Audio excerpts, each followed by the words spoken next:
እነሆ በዚሁ በኢትዮጵያ የተወለዱ ሲሆኑ አንደኛው ጻድቁ አባታችን አቡነ ሀብተ ማርያም ናቸው። ኢትዮጵያውያን የሚዋደዱ፣ ኢትዮጵያውያን የሚከባበሩ፣ ኢትዮጵያውያን ሃይማኖት ያላቸው፣ ኢትዮጵያውያን በሃይማኖት የሚጸኑ፣ ያንዱን አንዱ የማይፈልግ አንዱን አንዱ አክብሮ የሚኖር የነበረባት ኢትዮጵያ ዛሬ በውጭው ዓለም ምሬት ተነርተን የውጭው ዓለም ሕይወትን ናፍቆን ከውጭው ዓለም ይልቅ የራሳችንን ከመያዝ ይልቅ የእኛን በትንን የውጭውን ስለፈለግን ኢትዮጵያውያን ዛሬ እርስ በራሳቸው የሚተራረዱ ዜጎች ሆነዋል። ጧፍ ያጣ ቤተ ክርስቲያን አለ፣ ዕጣን ያጣ ቤተ ክርስቲያን አለ። እረ ውድ የሚያስቀድስበት ሰው የሚያስቀድስ ተብቶ አንድ ቄስ አንድ ዲያቆን ዕጣን አጥነው ኪዳኑን አድርሰው የሚወጡበት ቤተ ክርስቲያን አለ።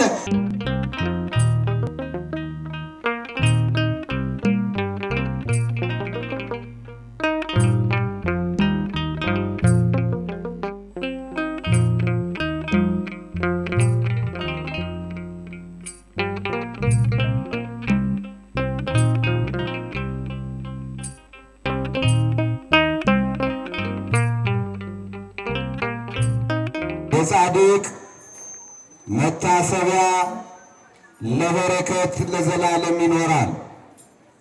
ነቢየ እግዚአብሔር ቅዱስ ዳዊት በመዝሙር 112 ቁጥር 6 ላይ በግዕዙ 116 ላይ የተናገረው ቃል ሲሆን የቃሉ መሰረታዊ ዓላማ እንደ እግዚአብሔር ፈቃድ በዚህ ኃይለ ቃል እግዚአብሔር ያስተምረናል። የሚያስተምር ማን ነው? የሚመክር ማን ነው? እስኪ እግዚአብሔር ያስተምረኝ የሚል እጁን ከፍ አድርጎ ያሳይ። አክብሩበት እግዚአብሔርን። ከሰው አንጠብቅም፣ ከሰው የምንጠብቀው ነገር የለም። ሁሉ ጊዜ ከእግዚአብሔር ብቻ ተስፋ አድርገን እሱን እየጠበቅን በቃሉ እንድንኖር አምላካችን እግዚአብሔር ይርዳል። የሰው ልጅ ዛሬ ሰው እየጠበቀ የእግዚአብሔርን ዓላማ ስለረሳ ከታቦቱ ፊት መቆም ሲገባው ከታቦቱ ጀርባ የሚቆመው ታቦት አውጥቶ የሚሄደው ከቃሉ ርቆ ያለው ሰው ብሎ ስለመጣ ነውና ከፊት የሚቀመጥ እግዚአብሔር አለ። እግዚአብሔር ያስተምረኛል፣ ለንስሐ ይመራኛል የሚል ሰው ደግሞ ከታቦቱ ፊት ይቀመጣል። የእግዚአብሔር ልጆች ጌታ ኢየሱስ ክርስቶስ የአምስት ገበያ ሕዝብ ባለበት ቦታ ሲያስተምር ሕዝቡ ከፊቱ ይማሩ ነበር። ከአንደበቱ የሚወጣውን ቃል አይኖቹን እያዩ የአይኖቹን መመልከት እየተመለከቱ የእግዚአብሔርን ሐሳብ ብቻ እየተመለከቱ ከጀርባ ከመቀመጥ በፊት ቁጭ ብለው ልቦናቸው እንዳይሰረቅ የእግዚአብሔርን መንፈስ ይዘው ይኖሩ ነበር ይላል። በዚያን ጊዜ 12 ዓመት ደም የሚፈሳት ሴት ጨርቁን ስትነካው ትከሻውን ስትነካው የነካይ ማን ነው ብሎ ሲጠይቃቸው እነሱም የመለሱት እኛ ቃልህን እንሰማለን፣ እኛ አይኖችን እናያለን እንጂ የነካህን እኛ አላየንም አሉ።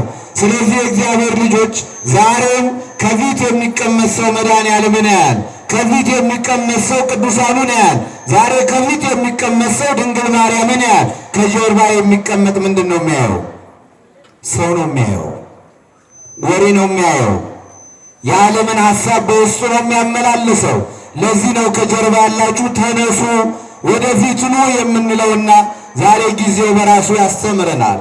ትናንት የምናቃት ይቺ አካባቢ ለቡ ወይም ደግሞ ፍሪ የተባለ የሚባለው ዛሬ በእኛ ድክመት ሸገር ተብሎ ሲጠራ እንኳን ማስተዋል አቅቶናል። ዛሬ በእግራችን መተናል፣ ነገ ፓስፖርት ሊጠየቅ ይችላል። እግዚአብሔር ወደ ልቦናችን ይመልሰን። ከጀርባ ያላችሁ ተነሳችሁ ብትመጡ በማርያም ሰው ምንለው መልካም ነው። ዛሬ ብንመካከር ብንነጋገር አይሻልም? ክብር ምስጋና ለአምላካችን ይሁን። ነገራችንን ለሱ ሰጥተን እንሄዳለን። ስለዚህ ወደ ቃሉ ስንመለከት ነቢየ እግዚአብሔር ቅዱስ ዳዊት እግዚአብሔር የመረጣቸው እግዚአብሔር ያከበራቸው እነ ሙሴን ባየ ጊዜ እነ ሎጥን ባየ ጊዜ እነ ሎጥ እግዚአብሔርን ስላከበሩ እግዚአብሔርን ስለሚወዱ በእግዚአብሔር ዓላማ ስለሚራመዱ ለካ እግዚአብሔር ቅዱሳን ከዚህ ቢለዩም ቅዱሳን ከዚህ ዓለም ቢያርፉም እንኳን የጻድቅ መታሰቢያ ለበረከት ይኖራል አለ። ለምን ይኖራል? ለበረከት ይኖራል። ዛሬ የምናከብራቸው ሁለት ቅዱሳን አባቶቻችን አሉ። አንደኛው እነሆ በዚሁ በኢትዮጵያ የተወለዱ ሲሆኑ አንደኛው ጻድቁ አባታችን አቡነ ሀብተ ማርያም ናቸው። ሁለተኛው አባት ደግሞ ጻድቁ ኢየሱስ ሞዐ ነው። ስለዚህ ሁለቱንም አጭር ደቂቃ መነጋገር እንችላለን። እግዚአብሔር ያስተምረን። ኢየሱስ ሞዐ እግዚአብሔር የሚወዳቸው ጻድቅ ናቸው። እግዚአብሔርን የሚያከብሩ ናቸው። እግዚአብሔርን የሚያከብሩ መሆናቸው ከእናታቸው ማኅፀን ከወጡ ከተወለዱ በኋላ 30 ዓመት ሲሞላቸው እግዚአብሔርን ፍለጋ ወጡ ይላል። ስንት ዓመት ሲሞላቸው? ዛሬ 30 ዓመት ልጅ መታዘዝ አቅቶታል አይደለም? የ30 ዓመት ልጅ እናት የእግዚአብሔርን ቃል መስማት አቅቷታል። ልጇ ዕጣኑን ከሚያሸት ይልቅ ጡት ቢጠባላት ደስታዋ ነው። ሕፃን ልጅ ቃጭሉን ከሚሰማ ይልቅ ወሬ ቢሰማላት ድራማ ቢሰማላት ይቀላታል። ሕፃኑ ልጅ ከምታጠባው ይልቅ ጎማ ሰጣ እንጀራ እናት የምትለው ይበልጥባታል። ዛሬ ዓለማችን የተበላሸ የሆነው ለዚህ ነው። እናት የልጇን ሐዘን ከምታይ ይልቅ የሆዷን ተስጣዜ ኦፕራሲዮን ሆና የወለደችውን ማማት አቅቷት ሆዷን የተተረተረችውን ቁስሏን እያሰበች ለልጇ ጎማ እያጠባች እንጀራ እናት የምትል ብዙዎች ነን ክርስቲያኖች። እናት ዛሬ በቁሟ ሞታለች። ለምን ቢባል ሕፃን ልጅ እንጀራ እናት የሚባለው እናት ሞታ ባል ሌላ ባላ ሚስት አግብቶ ከዛ በኋላ የምትመጣው ሚስት ሁለተኛው ምን ትባላለች? እንጀራ እናት ትባላለች። ዛሬ ሳንሞት እንጀራ እናት ጎማ ጠባል ልጁን በሽተኛ ሃይማኖት የሌለው ከሃይማኖቱ የራቀ በጫት የወደቀ የወረደ አመለካከት ይዞ ከቤተ ክርስቲያን ዓላማ ወጥቶ ለኳስ ጨዋታ ለድራማው ጊዜ ሰጥቶ የአባቶችን ክብር እየናቀ ያለው የዛሬ ወጣት የእግዚአብሔር ልጆች እኛው መንገዱ ሌላ ስላሳየ ነው። ጻድቁ አባታችን ኢየሱስ ሞዐ 30 ዓመት ሲሞላቸው እግዚአብሔርን ዓላማ የእግዚአብሔርን መንገድ ለሕዝቡ ለማስተማር ለወንጌል ቆርጠው ተነሱ ይላል። ከዚህ በኋላ እሳቸው በምናኔ ላይ እያሉ በዚያን ጊዜ የነበረች በዚያን ጊዜ የነበሩ ንግሥት የተባለች ዮዲት ጉዲት ነበረችና ዮዲት ጉዲት ኢትዮጵያ ቤተ ክርስቲያንን ልታወድም፣ ሊቃውንትን ልታቃጥል፣ ሊቃውንቱን ልታርድ፣ ሊቃውንቱን ልታጠፋ፣ ቤተ ክርስቲያንን ልታወድ ከግብፃውያን ነገሥታት ጋር ተሻርካ የእግዚአብሔር ልጆች ፕሮግራም አጀንዳ ይዛ መጣች። ዛሬም ኢትዮጵያ ላይ የውጭው ሴራ፣ ዛሬም በኢትዮጵያ ላይ የውጭው ዓላማ ኢትዮጵያውያንን እያባላ ያለው ይሄኛው መቅሰፍት ነው። እግዚአብሔር ከዚህ ዓላማ ነፃ ያድርገን። ኢትዮጵያውያን የሚዋደዱ፣ ኢትዮጵያውያን የሚከባበሩ፣ ኢትዮጵያውያን ሃይማኖት ያላቸው፣ ኢትዮጵያውያን በሃይማኖት የሚጸኑ፣ የአንዱን አንዱ የማይፈልግ አንዱን አንዱ አክብሮ የሚኖር የነበረባት ኢትዮጵያ ዛሬ በውጭው ዓለም ምሬት ተነርተን የውጭው ዓለም ሕይወትን ናፍቆን ከውጭው ዓለም ይልቅ የራሳችንን ከመያዝ ይልቅ የእኛን በትንን የውጭውን ስለፈለግን ኢትዮጵያውያን ዛሬ እርስ በራሳቸው የሚተራረዱ ዜጎች ሆነዋል። እርስ በራሳቸው የሚያፈነቃቅሉ ሆነዋል። ሰው የሚያስለቅሱ፣ ሰው የሚቀሙ ሆነዋል። የእግዚአብሔር ልጆች ያኔ ድሮ ወታደር ይጠብቀኛል፣ ፖሊስ ይጠብቀኛል የምንለው ዛሬ የምናለቅስበት፣ የምንጮህበት፣ የምንናገረው አካል አጥተን የእግዚአብሔር ልጆች እንዲሁ ብቻ እንባችንን እያፈሰስን ያለ ነው ሁላችንም። እግዚአብሔር ወደ ልቦናችን ይመልሰን። ልብሳችን አላማረብን፣ አነጋገራችን አላማረብን፣ በልተን አልጠገብን፣ ዘምረን አልተሰማን፣ ተናግረን አላስታረቅን። ይህ ሁሉ መከራ የመጣው እኔ እናንተ የራሳችንን ክብር ስለተውን ነው። እግዚአብሔር ወደ ልቦናችን ይመልሰን። ስለዚህ ከግብፃውያን ጋር ነበረች፣ እኛም ዛሬ ከውጭው ጋር ነው ያለነው፣ ከጠላት ጋር ነው ያለነው። አዎ ዮዲት ጉዲት ይህንን አደረገች። ይህንን ስታደርግ ቤተ ክርስቲያንን ስታቃጥል ጻድቁ አባታችን አቡነ ኢየሱስ ሞዐ እግዚአብሔርን በጸሎት ይጠይቁት ነበር። እሷ ስታቃጥል እሳቸው 50 እና 30 ደቀ መዝሙር ያፈሩ ጀመር። እሷ በአንዱ ስታቃጥል እሳቸው ደግሞ በአንድ ቦታ 15 ቤተ ክርስቲያን ያሰሩ ጀመር። ቤተ ክርስቲያን ያሳንጹ ጀመር። ዛሬም አንዷ ቤተ ክርስቲያን ስትቃጠል የኢትዮጵያ ልጆች የኦርቶዶክስ ልጆች 10 ቤተ ክርስቲያን ይሰራሉ። ክብር ምስጋና ለተዋሕዶ አምላክ ይሁን። በዛም በዚህም የቤተ ክርስቲያን ጉዳይ የሚያንገበግባቸው አንዱ ተቃጥሎ 10 ስለሚሰራ ከላይ ጀምሮ ያሉት ኪሳራን ያመጣ ነው እያሉ እየተናገሩ ነው በሚዲያው ጭምር። አዎ ምክንያቱም የኛ ኦርቶዶክሳውያን ልጆች የሚሰሩት ቤተ ክርስቲያን ያማረ የተንቆጠቆጠ ቤተ ክርስቲያን ነው የሚሰሩት። ከኛ ይልቅ ለእምነቴ ለቤተ ክርስቲያን የሚል ትውልድ ነው ያለበት። ዛሬ እኛ የቱ ጋር ነን ያለነው? እዚህ ውስጥ ያለነው ክርስቲያኖች ጧፍ ያጣ ቤተ ክርስቲያን አለ፣ ዕጣን ያጣ ቤተ ክርስቲያን አለ።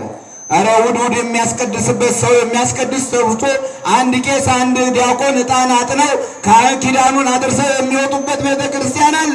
እኛ አዲስ አበባ ላይ ቁጭ ብለናል፣ ምንም አልመሰለንም። ጸሎቱ ልመናው እየተሰማ ያለው በእኛ ሳይሆን በገዳሞች አባቶቻችን በገጠር ያሉ ከነ ልብሳቸው ከነ ላባቸው እግዚአብሔርን አንተ ታውቃለህ ብለው የተማጸኑት የነዛ አባቶቻችን ጸሎት ጠብቆን እንጂ የኛማ እኮ ተናንቀን እኮ ነው ያለነው አይደለም። እኛ እኮ ተረሳስተናል። አዎ ኢየሱስ ሞያ ግን እግዚአብሔርን አልረሱም። ሕዝቡም እሳቸውን ይከተል ጀመር። ተስፋ አደረጋቸው።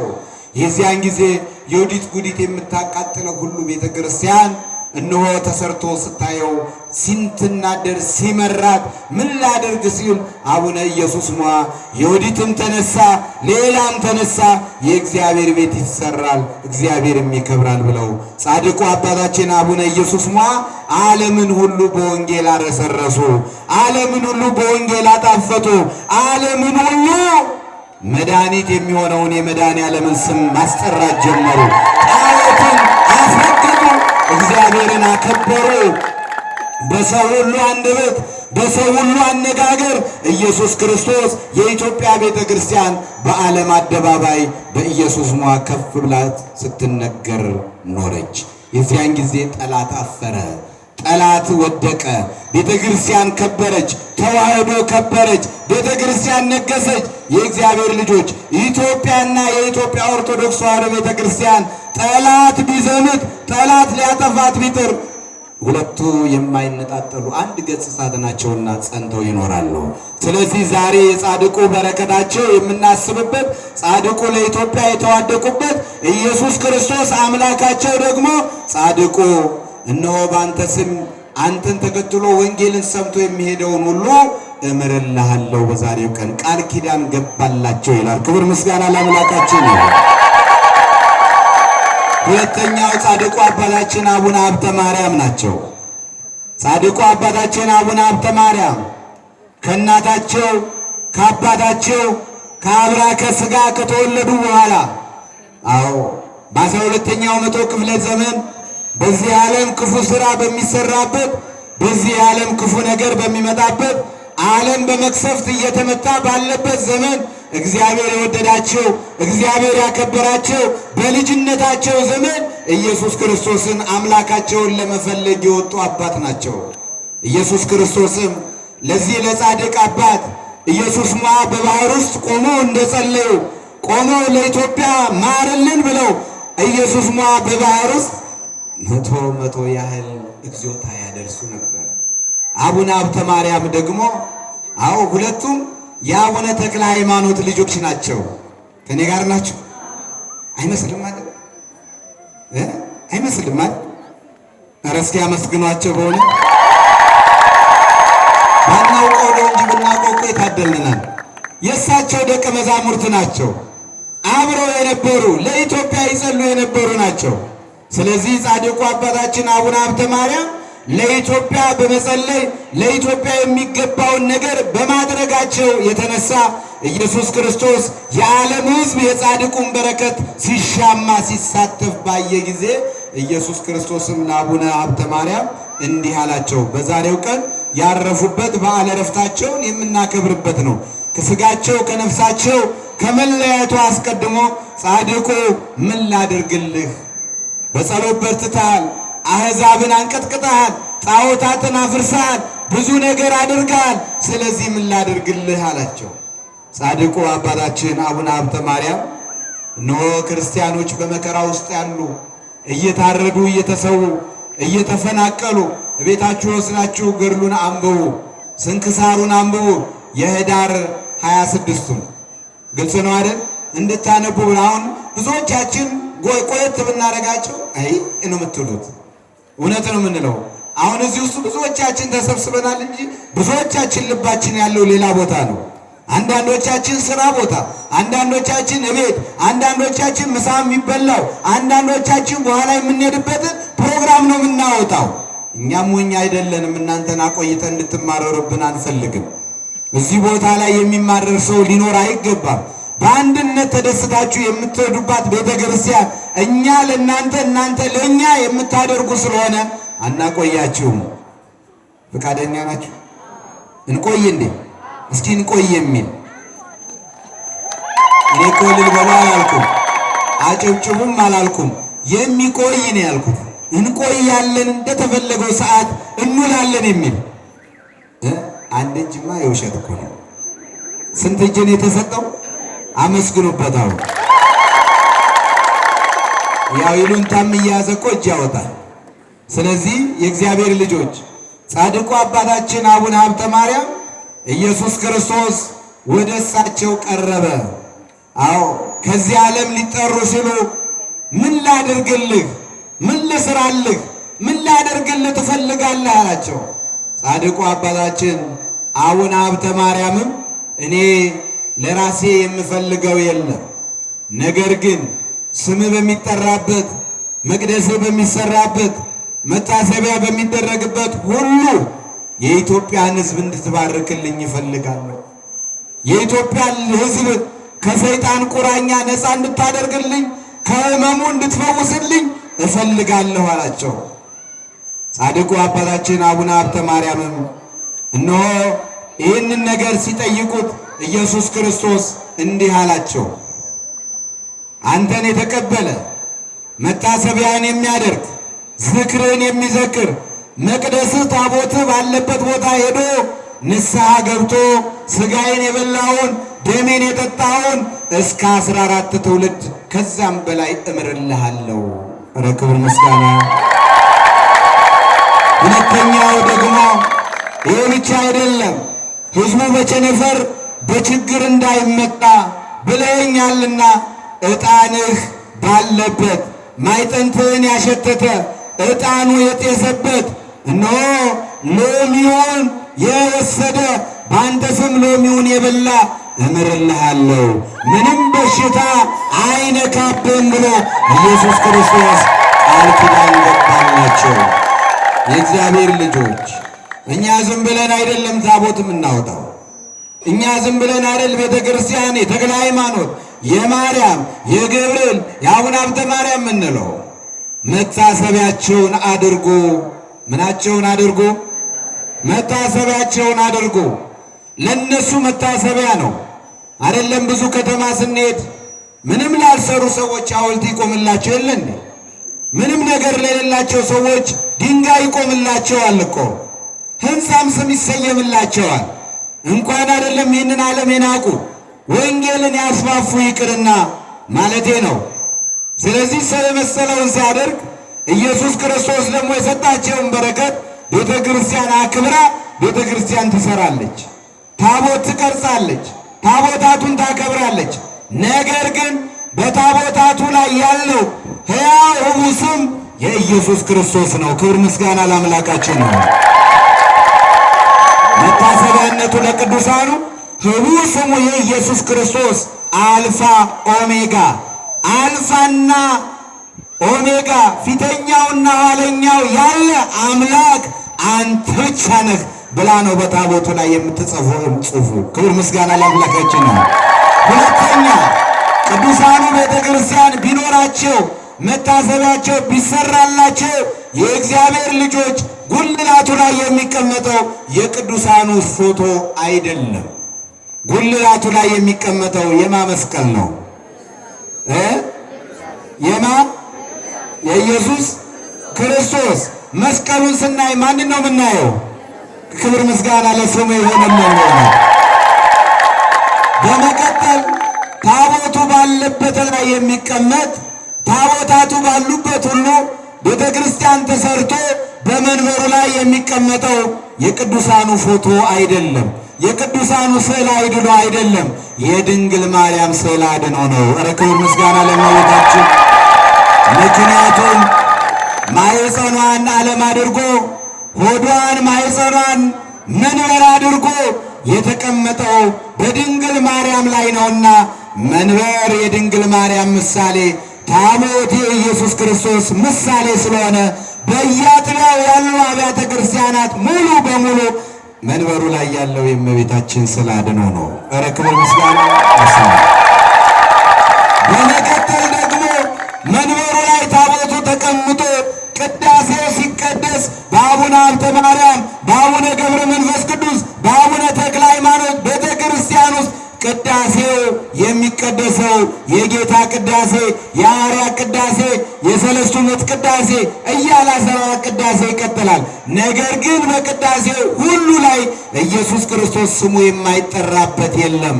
ስሙም ሳይጠራ የሚያልፍበት ቦታ ስለሌለ የሚቆረሰው የማስጋ ነው የማስጋ ነው። አሁን እቺ ቤተ ክርስቲያን ጻድቁ ተክለ ሃይማኖት ቤተ ክርስቲያን ነው። የጻድቁ ስጋ ነው የሚቆረሰው፣ የክርስቶስ ስጋ ነው የሚቆረሰው። ተሳስተናል ታዲያ እንዴ? ክብር ምስጋና ለተዋሕዶ አባቶቻችን ይህንን ስርዓት ለሰሩልን ይሆንልን። ስለዚህ መጽሐፍ ቅዱስ ምን አለ? ማቴዎስ ምዕራፍ 10 ቁጥር 41 ላይ ጀምረን እናንተን የተቀበለ እኔን ተቀበለ፣ ጻድቅን በጻድቅ ስም የሚቀበል የጻድቁን ዋጋ ያገኛል፣ ነቢይን በነቢይ ስም የሚቀበል የነቢዩን ዋጋ ያገኛል። በደቀ መዛሙርቴ ስም ለእነዚህ ለተናናሾቹ በስማቸው ቀዝቃዛ ውሃ ብቻ የሰጠ ዋጋው አይጠፋበትም። እነሱን ማክበር ይህ ነው የሚያሰጠው፣ ዋጋ ያጣም ነው ያለው። ክብር ምስጋና ለአባቶቻችን አምላክ ይሆንልን።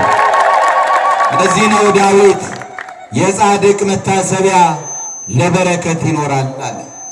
አያችሁ፣ ለምን ይኖራል? ለምን ይኖራል? ኢሳይያስም እንዲህ አለ በትንቢተ ኢሳይያስ ምዕራፍ 24 ላይ እንዲህ አለ፣ የቅዱሳን የአባቶቻችን ሥርዓት በውስጣችን ይኖራል። የአባቶቻችንም ሥርዓት በውስጣችን የሚኖረውን እኛም ጠብቀን አስጠብቀን እንኖራለን። ቅዱሳኑንም እናከብራለን፣ አምላካቸውንም እናከብራለን፣ በሕጋቸው በሥራቸው እንሄዳለን። ይህንን ብሎ የሚያስተምረን ቅዱሳን አባቶቻችንን አክብረን የምንኖርበትን መንገድ ላሳየን ለጻድቁ ክብር ይሁን አለ። ለማን ክብር ይሁን? ለጻድቁ ክብር ይሁን፣ ለቅዱሳኑ ክብር ይሁን፣ ለአባቶቻችን አምላክ ክብር ምስጋና ይሁን።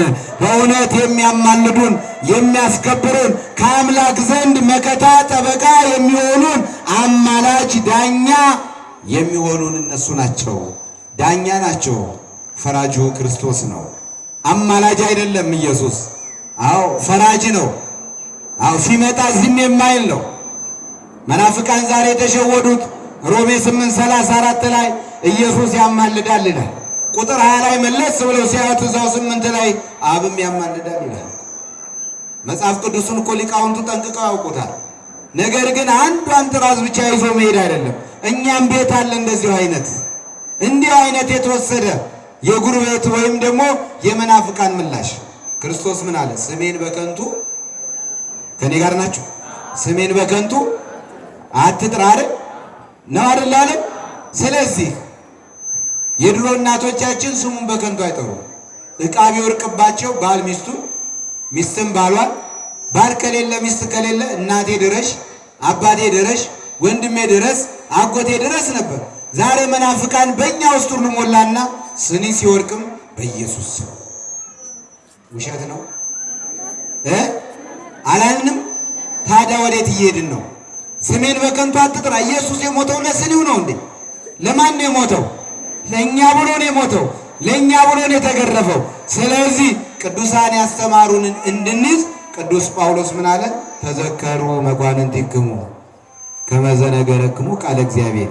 የእግዚአብሔርን ቃል የነገሯችሁን መምህሮቻችሁን ዋነኞቻችሁን አስቧቸው፣ በሃይማኖትም በምግባርም በሥርዓትም ተከተሏቸው።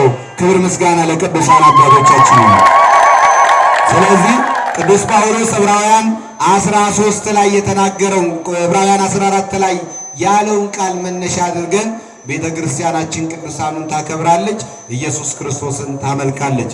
ዛሬ የጻድቁ የአባታችን የአቡነ ሀብተ ማርያም የኢየሱስ ሞዐ በዓለ ዕረፍታቸው በረከታቸው በሀገራችን ላይ ሰላም ያምጣልን፣ ሀገራችንን ይጠብቁልን። ንቁ ኦርቶዶክስ ተዋሕዶ የጸሎትና የንስሐ መርከብ ማህበር በእግዚአብሔር ፈቃድ በወንድማችን የኔነ ተስፋዬ አስተባባሪነት ከተመሰረተ ጊዜ ጀምሮ ከሚሰጣቸው ዘርፈ ብዙ መንፈሳዊ አገልግሎቶች መካከል የሐዋርያዊ አገልግሎትና ያሬዳዊ ዝማሬዎች አንዱ ነው። በዚህ ክፍል የኦርቶዶክሳዊ ተዋሕዶ ቤተክርስቲያንን ዶግማና ቀኖና የጠበቁ ኦርቶዶክሳዊ ለዛ ያላቸው ለነፍስ ዕረፍትን የሚሰጡ ወቅታዊና ዘመኑን የዋጁ ስብከቶችና ያሬዳዊ ዝማሬዎችን በመላው ዓለም ለሚገኙ ተመልካቾቹ በንቁ ሚዲያና በኢትዮ ማህበር የዩቲዩብ ቻናል እያቀረበ ይገኛል። አገልግሎቱ በመላው ዓለም ለሚገኙ አማኞች ተደራሽ እንዲሆን በየዕለቱ የሚለቀቁ ስብከቶችንና መዝሙሮችን ላይክና ሼር ያድርጉ። እንዲሁም የዩቲዩብ ቻናላችንን ሰብስክራይብ በማድረግ የዚህ ታላቅ አገልግሎት ባላሻራ ይሁኑ።